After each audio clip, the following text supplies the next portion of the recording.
Muy buenos días, presidente. Muy buenos días todas, todos y todes. Me permito compartir con ustedes los resultados de una consulta que realizó la Comisión de Derechos Humanos de la Ciudad de México a nivel nacional para niñas, niños y adolescentes. Este es el segundo ejercicio que realiza la Comisión de Participación Infantil durante la pandemia. El año pasado, en el mes de finales de mayo, principios de junio, realizamos una consulta que se llamó Infancias Encerradas. En ese entonces, esta consulta que nos sirvió para desarrollar una serie de acciones que precisamente tenían que ver con lo que empezaba a dibujarse con apenas 2 meses de confinamiento, de encierro de los niñas y niños, y que tenía que ver con el impacto en la salud mental, en la salud, sobre todo en las partes de convivencia de la población infantil. En ese entonces, Infancias Encerradas, relativo a la escuela, nos planteaba, por ejemplo, que el 28% de los niños y las niñas pensaban que iban a regresar a la escuela en 2 meses.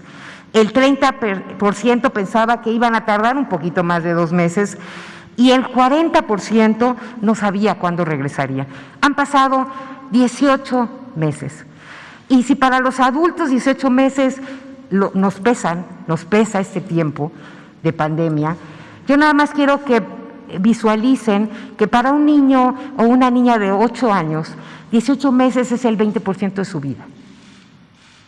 Eso es lo que han pasado en el encierro, eso es lo que han pasado esperando el retorno a la escuela. Otro dato que nos decía Infancias Encerradas era que el 80% extrañaba hacer ejercicios en el exterior, el 78% extrañaba jugar con sus amigas y amigos y el 70% extrañaba salir a la calle.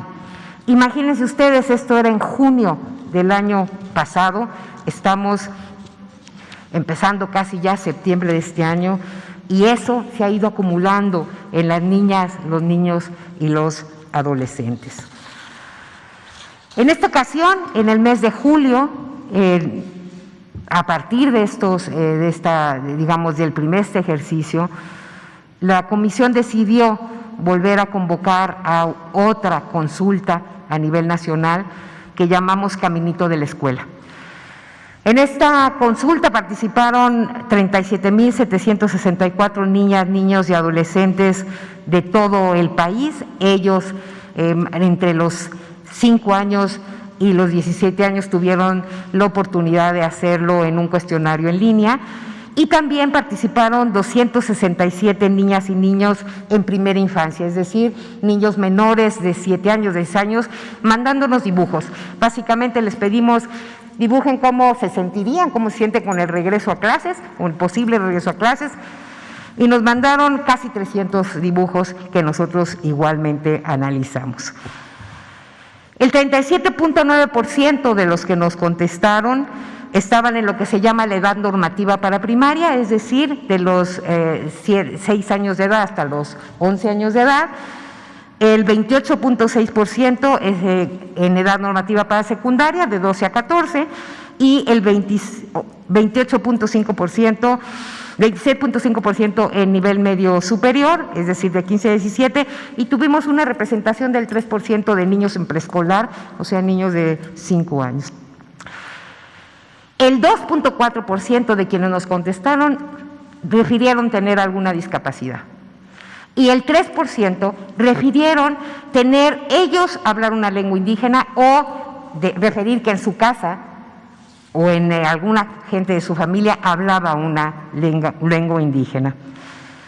Representación de todos los estados, lo cual nos va a dar la oportunidad de generar 19 reportes estatales y los 16 de cada una de las alcaldías de la Ciudad de México. Como verán, la participación nos da, digamos, una consulta robusta, una consulta sólida, igual que lo fue Infancias Encerradas, en donde básicamente tenemos que la mayoría, el 83% de quienes contestaron la encuesta, nos refieren que en algún momento regresaron a las aulas. Acuérdense que en este país ha habido diversidad en los acercamientos, hubo un intento en mayo y en junio de regreso, y entonces el 83% nos contestó que en algún momento estuvo ahí. Aquí hay diferencias dependiendo de los estados, por ejemplo, la mayoría de ellos son de Jalisco, de San Luis Potosí, de Campeche, ¿no?, que son entidades que estuvieron, digamos, participando y que regresaron en algún momento a las aulas antes del cierre del ciclo escolar pasado. El 75% de los que se autoescriben como indígenas también refirieron que fueron a la escuela en algún, que no habían ido a la escuela. Es decir, hubo más niños de autoascripción indígena que refirieron que en algún momento regresaron a la escuela, más que los niños y las niñas que no tienen autoascripción indígena o que así no la refirieron. Yo daré algunos datos. Este tipo de análisis que les hago sobre edad, niños con discapacidad, autoascripción indígena, género, lo van a poder encontrar con mayor detalle en el reporte a nivel nacional que ya está en disposición ahí en la comisión, pero déjenme darles algunos que creo que son los datos más relevantes. Quiero regresar a la escuela, eso era la pregunta, y 7 de cada 10 nos dijeron sí, sí quiero. 2 de cada 10 nos dijeron que no, y 1 de cada 10 no sabía si quería regresar o no, estaba indeciso. Si nosotros analizamos por nivel educativo, los niños y las niñas de primaria son los que más quieren regresar. Y los que menos quieren regresar, en menor proporción, no es que no, si tienen de todos modos proporción mayoritaria, son los adolescentes de educación media superior. Así vamos, y yo creo que es preocupante, dado los datos igual que nos está planteando y nos compartió el subsecretario Encinas. Hay que tener cuidado con la franja adolescente, y los niños a partir de estas cuestiones nos los están diciendo también. Las mujeres prefieren más, ligeramente, no mucho, pero sí ligeramente más que los varones regresar a la escuela. Es decir, las mujeres queremos más regresar a la escuela un poquito más que los hombres. ¿Qué les hace feliz de regresar a la escuela?, les preguntamos, y al 48% les hace feliz estar con sus amigas y sus amigos. Al 37% entender mejor lo que se les enseña, al 26% que le den clases sus maestros o maestras, y al 22% lo que les hace feliz, tan simple y llanamente, es salir de casa. Si lo vemos por nivel igual de escolaridad, en tipo de estos corchetes de edad, los niños y las niñas de preescolar les hace más feliz estar con amigos y entender mejor clases. Las adolescentes, estar con sus amigos es el primer lugar, igual que salir de casa. A los niños de secundaria, dejar de usar la computadora para aprender es de las cosas que les hace más feliz del regreso a clases.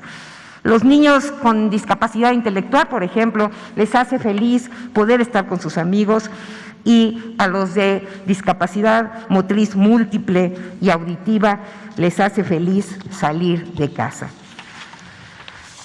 Les preguntamos también qué les preocupaba de volver a la escuela, y la mitad nos dice que las personas que estén en la escuela no usen cubrebocas. El 28% que vuelvan a cerrar la escuela.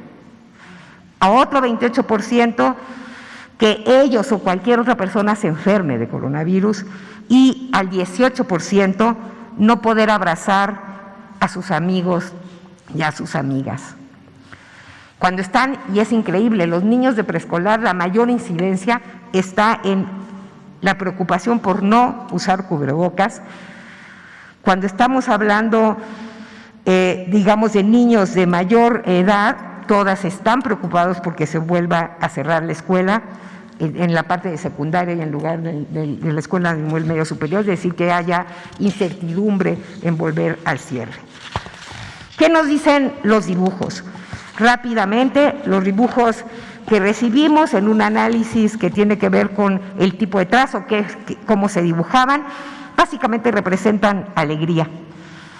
Se ven y se dibujan jugando entre ellos, hacen referencia mucho a actividades lúdicas al aire libre.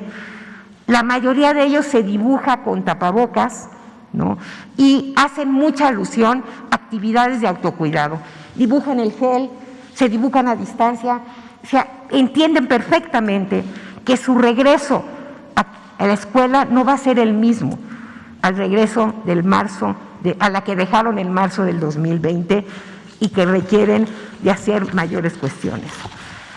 En este ejercicio que hicimos también convocamos a algunos grupos de consulta abierta y aquí hay un ejemplo de cómo está la diferencia en términos de la comunidad escolar, es decir, una comunidad que está formada por niñas, niños y adolescentes y también por maestros y también por padres de familia.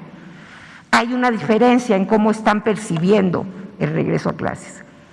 En estas consultas, las consultas que tuvimos con niñas y niños eran consistentes con la encuesta y los dibujos, ¿no? Había más felicidad, emoción, ¿no?, que otro tipo de sentimientos, la expectativa de ver compañeros, de ver maestros emocionados y sobre todo la parte de estrategias de autocuidado muy presentes en la visión de estos niños pequeños.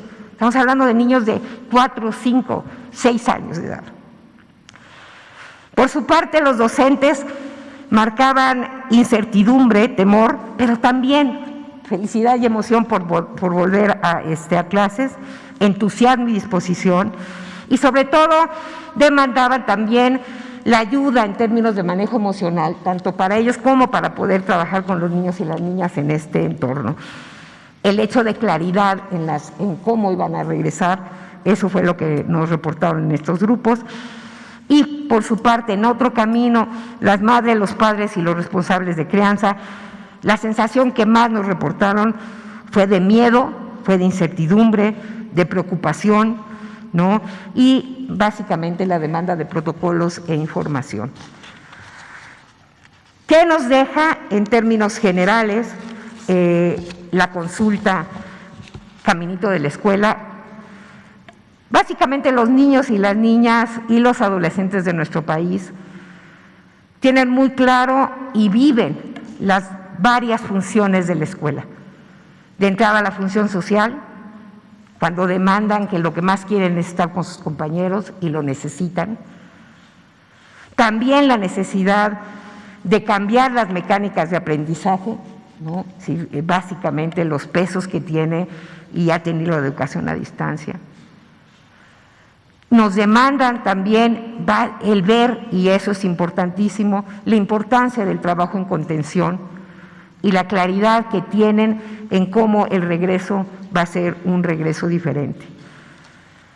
No podemos hablar de comunidad escolar y no podemos hablar de la escuela si no hablamos de todos los que están involucrados en la comunidad escolar.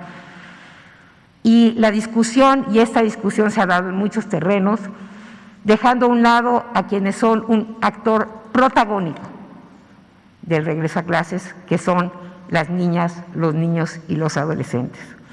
Respetar su derecho a participar y a que su opinión sea escuchada y tenida en cuenta es una obligación de las familias, de la sociedad y del Estado frente a cualquier decisión que los afecte. Por lo tanto, esperamos que estas voces, estas más de 40,000 voces de niñas, niños y adolescentes aporte no a una discusión si se regresa o no. Yo creo que los datos son contundentes. Hay que regresar. Lo que tenemos que hacer es ver cómo regresamos. Muchas gracias.